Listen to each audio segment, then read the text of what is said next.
Phone call उन्हें नहीं पहुंचा है। यानी कि अजीत पवार गुट को मोदी कैबिनेट में जगह मिलने की संभावना बेहद कम है। और एनसीपी के अजीत पवार गुट के ने एक लोकसभा सीट जीती है, रायगढ़ की लोकसभा सीट है, और वहीं उनका राज्यसभा में एक सांसद भी है। तो ऐसे में देखिए, महाराष्ट्र में आगामी विधानसभा चुनाव भी है, लेकिन इससे पहले कोशिश यही होगी किसी भी तरीके से इस गुट को भी मनाया जाए, क्योंकि अजीत पवार गुट का भी अपने आप में एक बहुत बड़ा योगदान है। और एक कैबिनेट, आपको बता दें, जो कैबिनेट की वो उम्मीद कर रहे थे कि कैबिनेट मंत्री पद उनको दिया जाएगा, लेकिन फिलहाल यहां पर उनको मिलता हुआ नहीं नजर आ रहा है एनसीपी गुट को। देखिए, और यहाँ पर नाराजगी भी कहीं ना कहीं सामने जरूर आ रही है, लेकिन जानकारी अब यही मिल पा रही है कि देवेंद्र फडणवीस गए हैं उन्हें मनाने के लिए, क्योंकि आगे महाराष्ट्र के विधानसभा चुनाव भी होने हैं। लेकिन देखिए, सबसे बड़ी तस्वीर यही है आज की कि तमाम जो चेहरे, संभावित चेहरे, उनसे प्रधानमंत्री नरेंद्र मोदी ने मुलाकात कर ली है।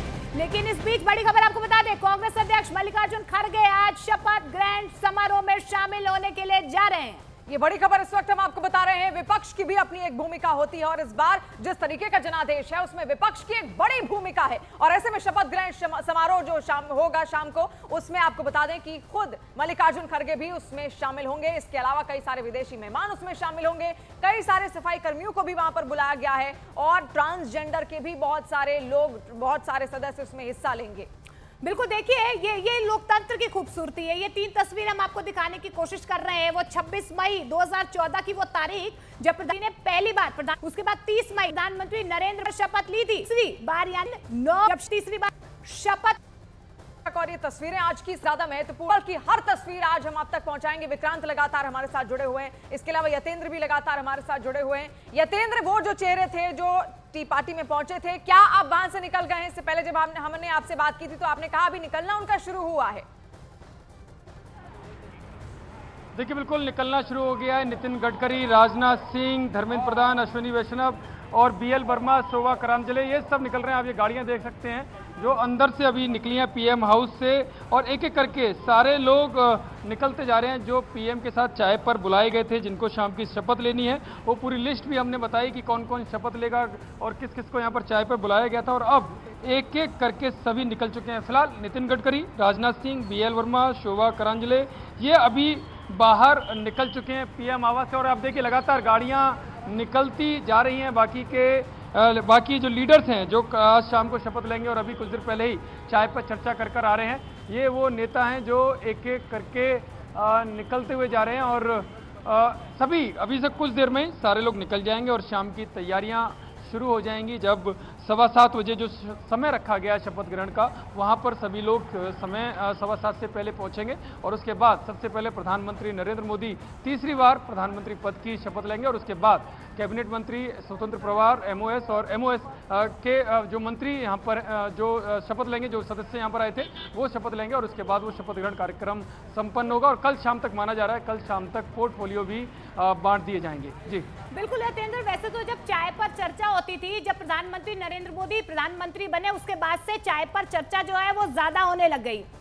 लेकिन देखिए, जिस तरीके से अभी फिलहाल जो आप जानकारी दे रहे हैं कि तमाम जो संभावित चेहरे हैं वो निकल भी चुके हैं। अच्छा, विक्रांत भी हमारे साथ बने हुए हैं, उनका भी हम रुख कर लेते हैं। विक्रांत, जिस तरीके से एक बैलेंस हमें इस बार जो है मंत्रिमंडल में नजर आ रहा है, क्या कोई जानकारी अंदर से मिल पा रही है पोर्टफोलियोज को लेकर कि क्या पोर्टफोलियो हो सकता है, क्या जिम्मेदारी हो सकती है, क्या जो मौजूदा पोर्टफोलियोज हैं उनमें कोई बदलाव हो सकता है? क्योंकि सरप्राइज तो हम जानते ही हैं कि बीजेपी जो है या एनडीए जो है वो सरप्राइज देने में माहिर है।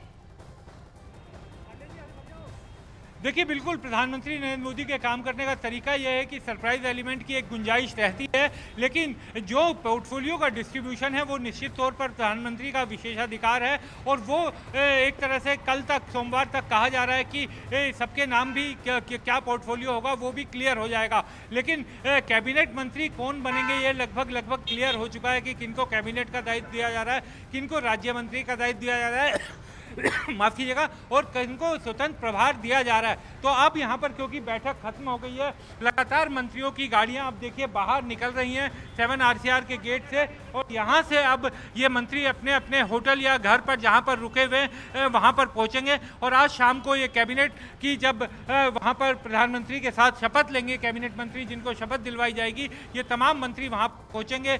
शपथ ग्रहण के बाद कल तक ये उम्मीद की जा रही है कि पोर्टफोलियो डिस्ट्रीब्यूशन की लिस्ट भी आ जाएगी। रहेगी, ये भी क्लियर हो जाएगा कि किस मंत्री को क्या मंत्रालय मिला। लेकिन एक बात जो आपने कहा कि ज़्यादा चुनौतियां, तो निश्चित तौर पर पिछली बार हमने देखा कि बीजेपी की अपने बूते पूर्ण बहुमत की सरकार थी, उसके बावजूद जब सरकार बनी तो एनडीए के सहयोगी दलों को भी शामिल किया गया था।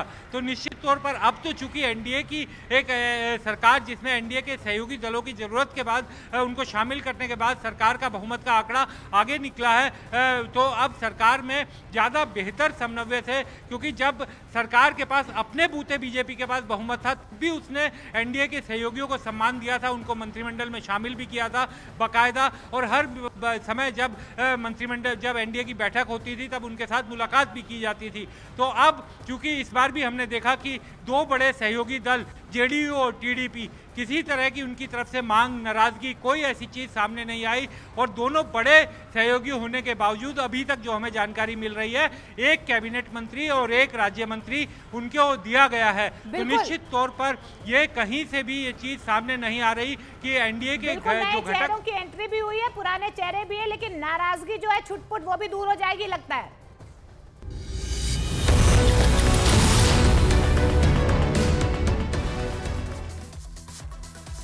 शपथ ग्रहण समारोह से पहले प्रधानमंत्री नरेंद्र मोदी ने संभावित मंत्रियों को चाय पर बुलाया। प्रधानमंत्री आवास पर प्रधानमंत्री ने ली बैठक।